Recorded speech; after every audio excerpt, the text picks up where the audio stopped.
Welcome to Herman Oak Leather. We have been tanning leather for 125 years through 4 generations. This video is designed to help explain how leather is made. Our leather is still made the old-fashioned way, with tannings that come from tree bark. This is called vegetable tanning, which has certain properties still valued by many people around the world for its beauty and workability. We hope you will find this interesting, and everyone in our company welcomes you to join us on our tour.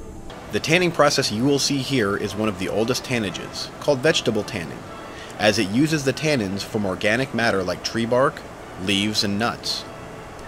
While this tannage used to be the predominant tannage around the world, it is now a specialty tannage. Shoes, clothing, and upholstery have switched over the past 100 years to chrome tanning, which uses the metal chromium, takes a much shorter time, and is less costly to make.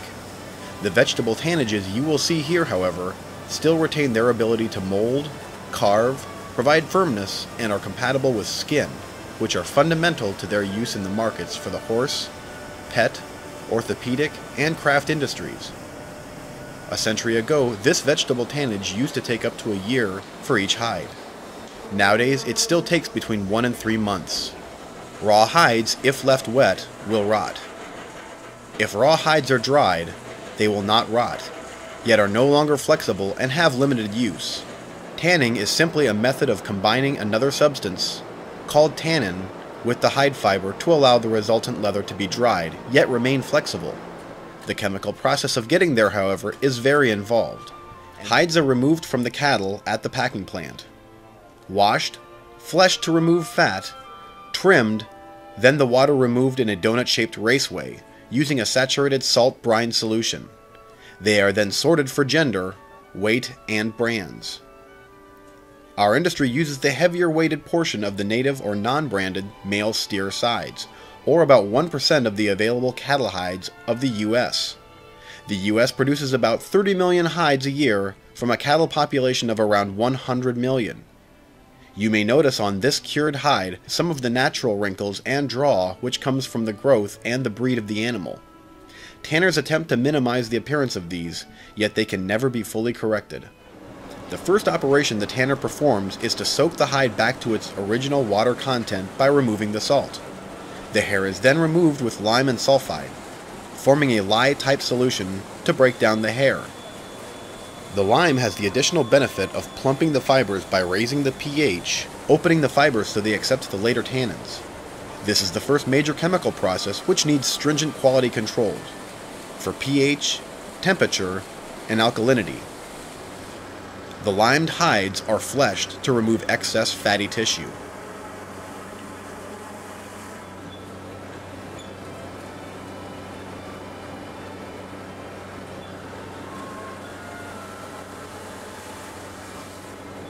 Certain leathers are now split on a band knife splitter to make them level. This splitting process may be repeated later in the tanning process as well as in the finished dry state.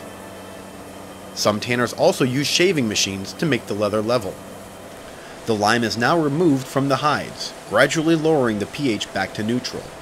The hides are then baited or cleaned using an enzyme which was first developed for the tanning industry and later used in clothing detergent.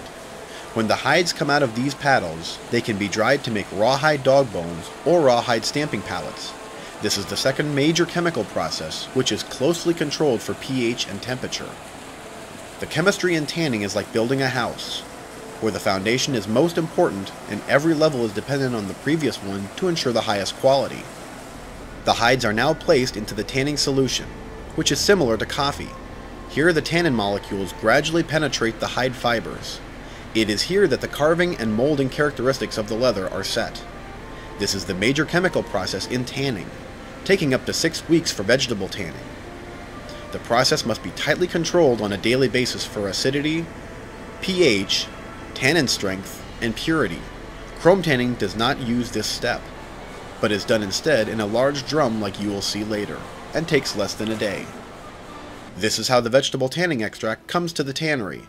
It is made from tree bark that is soaked in hot water to extract the tannins, then spray dried just like coffee.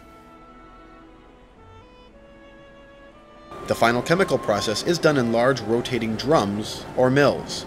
Here the leather is washed, bleached, dyed if required, and fat liquored with special oils to penetrate and bind to the fibers. These are the types of drums that are used for chrome tanning, as mentioned earlier.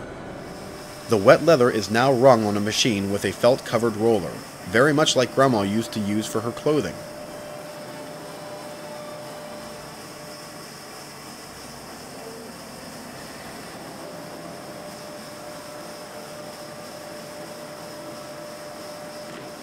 The damp leather is now smoothed out on a setting machine, a process similar to boning, or ironing without heat. This also takes out any stretch from the leather.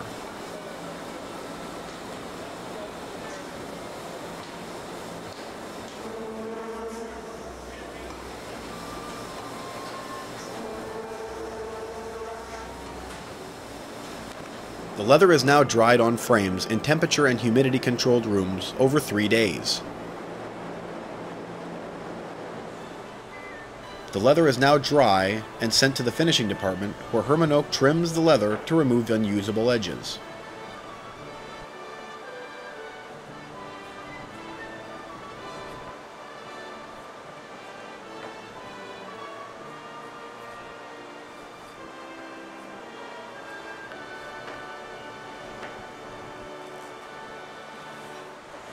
Finished leather will go through a large press numerous times to lay it flat and smooth the grain even more.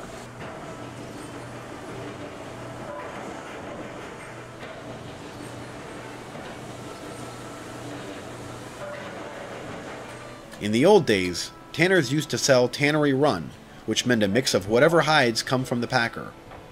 Nowadays, the leather is sorted into stacks of different grades and thicknesses, and sold as specific grades. At Herman Oak, leather is sold either by individual grade or by tannery run, which means 25% A, 50% B, and 25% C grades, with no D, X, or brands. We keep an inventory of all base leathers to make sure we can always ship every customer. Once an order is placed, the leather is selected specifically for that customer, based on type of leather, thickness, and mix of grades.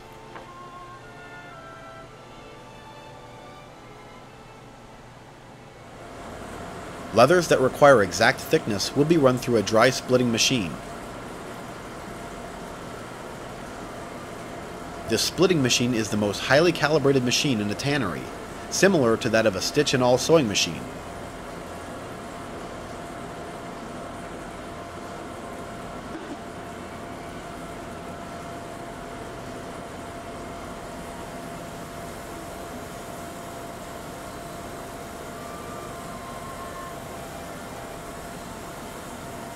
Comparing two leathers of similar thickness, the dry split leather will be weaker than the non-split leather because the fiber bundles have been disturbed. The grain layer is for looks, the fiber layer is for strength. When the leather is ready for shipment, it will go through the third and final grading station, and is checked for overall quality and whether it meets the customer's specifications.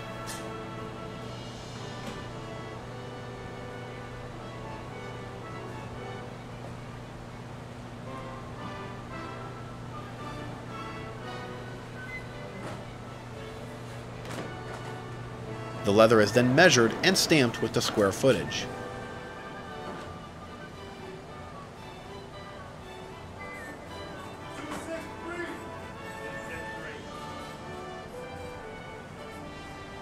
The measuring machine must be calibrated numerous times throughout the day with the round black disc to ensure accuracy.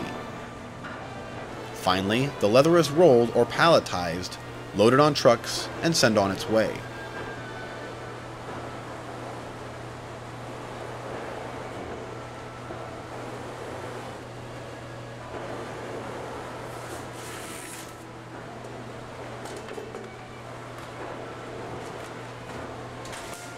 Grading of the leather is based on the intended use of the leather, and is usually standardized by type of leather. In general, the prime or butt area is the most important part of the side and is graded the most heavily, followed by the shoulder and then the belly.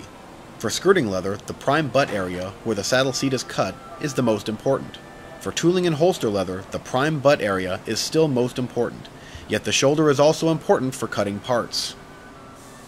For harness and rein leather, the center section for cutting traces and reins is graded equally throughout the side.